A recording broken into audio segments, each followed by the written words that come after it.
A boy tosses a coin off the edge of a skyscraper. He wonders what would happen if it actually hit someone below, but due to air resistance the coin veers off its intended path and ends up falling into the building's ventilation shaft. It tumbles downward and finally gets stuck in the blade of an exhaust fan. The fan jams, bangs and grinds to a stop. Meanwhile on the floor below, a lavish party is underway. The guests have no idea that disaster is quietly brewing above them. As people dance, the bolts supporting the floor beneath them begin to shake loose. A worker pops open a bottle of champagne. The cork flies up and hits a crystal chandelier on the ceiling. A crystal piece breaks off and crashes onto the suspended glass stage. Cracks immediately begin to spread across the glass. A series of seemingly random events build into something far worse. At that exact moment, the jammed exhaust blade snaps. A sharp fragment pierces a nearby gas line. Almost simultaneously, the glass stage shatters completely. Those dancing on it plummet through the air. One man grabs the edge of the remaining glass, desperately trying to climb back up. Iris reaches out to pull him to safety, but fate has already decided. He slips and falls to his death. The scene descends into chaos. Survivors scramble to escape. In the confusion, someone bumps into a chef carrying a flaming dish. The fire leaps onto a woman's dress, and she runs screaming. Engulfed in flames, the leaking gas spreads to that floor, and the flames ignite it in an instant. The explosion kills most of the people still alive. The few who remain run for the emergency exit. Terrified, the boy who tossed the coin is leading the pack. Just when they think they've made it, the escape route collapses beneath them. People tumble into the abyss,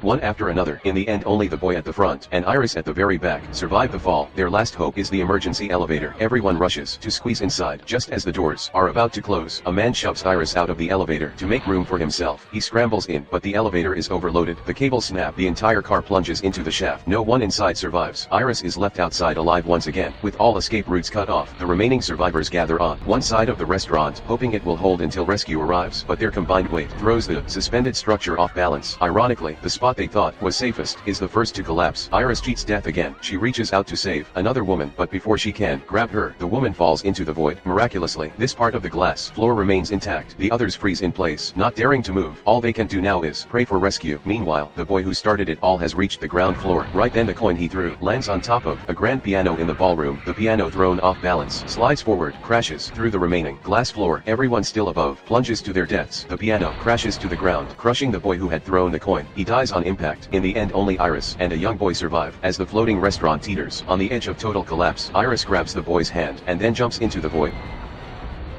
Her engagement ring catches on a crack in the wall mid-fall, breaking her descent and saving her life once again by a thread. But luck doesn't last forever. Eventually, Iris loses her grip and falls. Then Stephanie wakes up. It was all just a dream, but one question lingers in her mind. Who is Iris, the woman she saw in her nightmare?